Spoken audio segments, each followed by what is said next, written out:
Start. வணக்கம். நாங்கள் VXL எஜுகேஷன்லேருந்து பேசுகிறோம். இதில் வந்து விஎக்ஸ்எல் எஜுகேஷன் ட்ரஸ்ட் வந்து ஒரு நான் பப்ளிக் சேரிட்டபிள் ட்ரஸ்ட். இதில் வந்து லைஃப் ஸ்பேன் சர்வீசஸ் கொடுக்குறோம் for autism and intellectual disability. இந்த இன்டெலெக்சுவல் டிசபிலிட்டி இவங்க பசங்களுக்குலாம் லைஃப் ஸ்பேன் சர்வீசஸ்னால் 0 இயர்ஸ்லேருந்து ஏர்லி இன்டர்வென்ஷன் சின்ன வயசுலேயே கண்டுபிடிச்சிட்டிங்கன்னாக்கா ஒரு டிஃப்ரென்ஸ் தெரியறதுனா உடனே நீங்கள் தெரப்பிக்கு கூட்டிகிட்டு வந்து ரெமீடியல் பண்ணலாம். அடுத்தது வந்து ஸ்பெஷல் ஸ்கூல் இங்கே வந்து வேர்ல்ட் ஆஃப் மெத்தடாலஜின்னு ஒரு ஃபிலாசபியில் ஃபாலோ பண்ணலாம். அகாடமிக்ஸ் அதெல்லாம் போட்டு பண்ணாமல் எல்லாமே மியூசிக், ஆர்ட், ட்ராமா தெரப்பியில் பண்ணலாம். அடுத்தது வந்து அதுக்கப்புறம் 18 வயசில் என்ன பண்ண போகிறோம், என்ன பண்ணணும், எங்கே போகிறதுன்னு தெரியாமல் ஸ்கூல் ட்ராப் அவுட்ஸ் யாராக இருந்தாலும் இந்த குழந்தையில நாங்கள் கைத்தொழில் சொல்லி கொடுத்து வாழ்க்கையில் ஒரு பர்பஸ்க்காக வாழ வைக்கிறதுக்காக நாங்கள் வொகேஷனல் ட்ரைனிங் யூனிட் நடத்துகிறோம். அது வந்து சென்னையில் இல்லாமல் எங்களுக்கு நிறைய பிரான்ச்சஸ் இருக்குது. இந்தியாவில் ஆல்மோஸ்ட் 14 பிரான்ச்சஸ் வச்சுருக்கோம். ஈரோடு, திருநெல்வேலி, நாசிக், சோலாப்பூர், சென்னையில் 3 பிரான்ச்சஸ் இருக்குது. அதுக்கப்புறம் இதில் பொள்ளாச்சி, ஸ்ரீரங்கம் இந்த இடத்துலாம் இருக்குது. நீங்கள் வந்து வீட்டில் பசங்களை சும்மா உட்காந்து வைக்காதீங்க. நாங்கள் தொழில் கற்றுக் கொடுக்குறோம், வெளியில் வேலைக்கு அனுப்புகிறோம். அவங்கள வந்து இப்போ இன்டெலெக்சுவல் டிசபிலிட்டிலாம், லேர்னிங் டிசபிலிட்டி இவங்களெல்லாம் வந்து நீங்கள் கண்டிப்பாக ட்ரெயின் பண்ணி இண்டிபெண்டன்ட் ட்ராவலிங்லாம் கொண்டு போய் ட்ரெயின் பண்ணுறோம். அவங்க தனியாக வாழறதுக்கு அதுக்கு ஒரு இண்டிபெண்டன்ட் எக்ஸ்பீரியன்ஸ் லேர்னிங் எங்கள் ட்ரஸ்டி பண்ணுறாங்க. எஸ்மி சாரதா ஃபவுண்டேஷனுங்கிற ஒரு ஆர்கனைசேஷனில் அதில் ட்ரெயின் பண்ணுறோம். இதெல்லாம் இருக்குது. அதுதான் விஎக்ஸ்எல்லோட ஃபுல் 21 வருஷமாக நடந்துட்டுருக்கோம். இதில் இப்போ ஆனுவல் டேங்கிறது ட்ராமா தெரப்பி வச்சு நாங்கள் ஆனுவல் டே அப்படிங்கிறது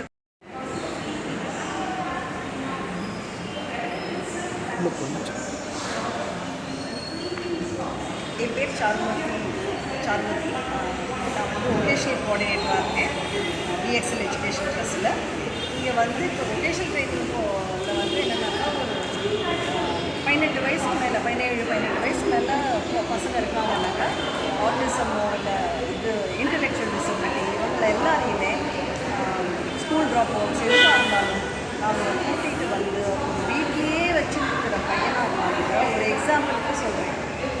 வீட்லேயே தூங்கிட்டு இருக்கிற பையன் அவன் வந்து எழுந்துக்கிட்டே இல்லை, ராத்திரி 1 மணிக்கு தான் படுத்துக்கிறான், காலம்புற லேட்டாக தான் எழுந்துப்பாரு அப்படின்னாக்கா ஒன்றுமே பண்ணாமல் இருக்காருன்னு வர பசங்களை நாங்கள் பையனோ பொண்ணோ அவங்கள வந்து மத்தியானமாக வர சொல்லி நாங்கள் அதுக்காக காலம்புற வரணும்னு எழுப்பி உடனே 8:45 வாங்க, 5 மணிக்கு வாங்க, இந்த மாதிரிலாம் இல்லாமல் இட்ஸ் ஓகே அவங்களுக்கு ஏற்ற மாதிரி அடாப்ட் பண்ணி அவங்கள மத்தியானமாக வர சொல்லி பின்னாடிலேருந்து ஒர்க் பண்ணி அவங்கள பார்த்தீங்கன்னா விதின் 1 வீக் 10 டேஸில் அவங்க சீக்கிரம் எழுந்துக்க ஆரம்பித்து காலம்புற 8:45 to 4:30 வர ஆரம்பிச்சிட்டாங்க சென்டருக்கு. இதில் இன்னும் ஒரு கேர்ளுக்கு வந்து வரவே மாட்டேன், சென்டர் உள்ள வரவே மாட்டேன்னு சொன்ன பொண்ணு வந்து இன்றைக்கி அவங்க சோஷியல் ஸ்கில்ஸ் ரொம்ப கம்மியாக இருந்தது. ஒரு ரூமில் ஒரு கலை ரொம்ப கை வேலை ரொம்ப நல்லா வந்துருச்சு. பட் அன்ஃபார்ச்சுனேட்லி ஒரு ரூம்லேருந்து இன்னொரு ரூமுக்கு ஷிஃப்ட் ஆகவே மாட்டாங்க. அவ்வளோ ரிஜிடாக இருந்தாங்க. அவங்களுக்கு நாய்ஸ் எல்லாம் பிடிக்காமல் இருந்தது. ஆனால் அந்த தெரப்பினா அவங்கள ஹேண்டில் பண்ணுற விதம், அவங்கள சொல்கிற விதம்லாம் வந்து நாங்கள் ரொம்ப சாஃப்டாக ஃபாலோ பண்ணி பேசுகிற விதமே நாங்கள் ரொம்ப அவங்களுக்கு சத்தம் பிடிக்காதுன்னா அவங்கக்கிட்ட சத்தம் இல்லாமல் பேசுவோம், அமைதியாக பேசுவோம். இல்லைன்னா ரொம்ப சாஃப்ட் வாய்ஸ் டீச்சர்ஸ்லாம் பேசுவாங்க. பேசி ஒவ்வொரு மெத்தட் ஒரு குழந்தைக்கு ட்ரை பண்ணி பார்த்துட்டு அதுக்கப்புறமா நாங்கள் வந்து அந்த பொண்ணு அவ்வளோ அழகாக எல்லா வேலையும் சூப்பராக பண்ணுவாங்க. அவங்க வேலையை கற்றுக்கிட்டாங்க. ஆனால் இந்த லைஃப் ஸ்கில்ஸில் வந்து சோஷியல் ஸ்கில்ஸ் தான் அவங்களுக்கு ரொம்ப கஷ்டமாக இருந்தது. யாரோடையும் குரூப்பில் உட்கார மாட்டாங்க. கொஞ்சமாக இப்போ குரூப்பில் வந்து உட்கார ஆரம்பித்தாங்க. யோகா பண்ண மாட்டேன்னா யோகா பண்ண ஆரம்பிச்சிட்டாங்க. இன்றைக்கி அவங்க கிரீன்ஃபாஸ்ட்னு ஒரு கம்பெனியில் இன்டர்ன்ஷிப் பண்ண போகிறாங்க. போகமாட்டேன் அப்படிம்பாங்க, இப்போ இன்டர்ன்ஷிப் போகிறாங்க. ஸ்டைபன்லாம் வாங்க மாட்டாங்க அப்படின்னு அவங்க பேரண்ட்ஸ் சொன்னாங்க. அவங்களுக்கு அதெல்லாம் பிடிக்காதுனாங்க. கடைசியில் எனக்கு எப்போ ஸ்டைபன் தருவீங்க, நாங்கள் கண்ட்ரி ஹெட் வந்து விசிட் பண்ண வராரு எங்கள் சென்டருக்கு.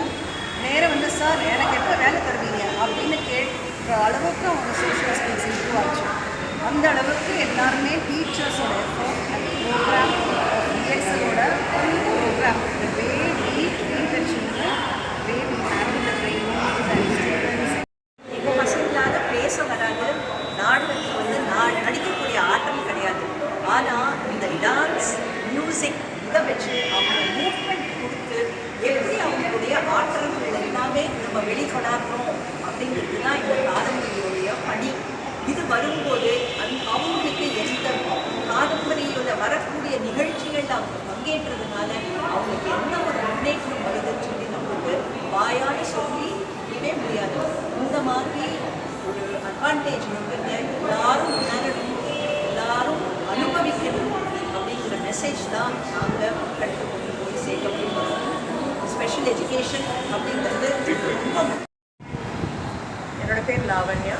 நான் வந்து ஏர்லி இன்டர்வென்ஷனில் ப்ரோக்ராம் கோஆர்டினேட்டராக இருக்கேன் விஎக்ஸ்எல் எஜுகேஷன் யூனிவர்சிட்டி சென்னையில். ஸோ இப்போது நாங்கள் வந்து ஏர்லி இன்டர்வென்ஷன் யூனிட் ரொம்ப பழமையான முதல்ல ஸ்டார்ட் பண்ண ஒரு யூனிட். இது வந்து 0 to 7 years குழந்தைங்களை வந்து நாங்கள் கேட்டர் பண்ணோம். அவங்களுக்கான டெவலப்மெண்ட் டிலேஸை வந்து நாங்கள் ரெகுலேட் பண்ணி அவங்கள மெயின் ஸ்ட்ரீம் ஸ்கூலுக்கு அனுப்புறது தான் இந்த யூனிட்டோட ஆப்ஜெக்ட். எங்களுக்கு வந்து ஸ்பெஷல் ஸ்கூல் இருக்குது, வொகேஷ்னல் சர்வீசஸும் இருக்குது. நாங்கள் வந்து லைஃப் ஸ்பேன் சர்வீஸ் கொடுக்குறோம். இந்த மாதிரி குழந்தைங்க வித் டிஃபிகல்ட்டிஸ் இருக்கிற குழந்தைங்களுக்கு சின்ன வயசுலேருந்து, அதாவது 0 yearsலேருந்து ஒரு யங் அடல்ட் ஆகிற வரைக்கும் நாங்கள் வந்து அவங்களுக்கு லைஃப் ஸ்பேன் சர்வீஸ் கொடுக்குறோம். ஸோ இது வந்து எங்களோட ஆனுவல் டே. இது வந்து காதம்பரி அப்படிங்கிற ஒரு ஷோ. இது வந்து ரொம்ப ஒரு சோல்ஃபுல்லான ஒரு அந்த காதம்பரியோட life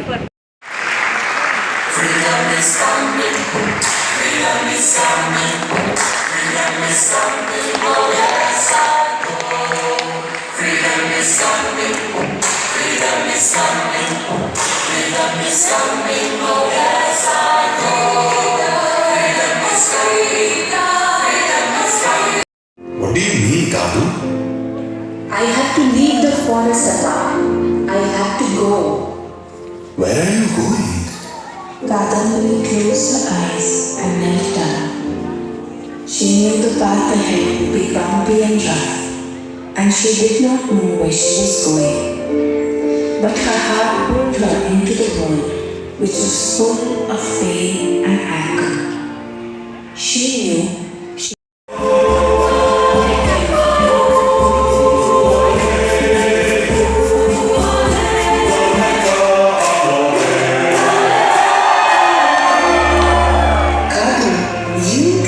light. You bring us hope. Follow your heart wherever you go. This is your way. This is my home, and it will always be so. But it's like the end. We wait for our little elephant to go. Thank you, spirit of the forest. Thank you.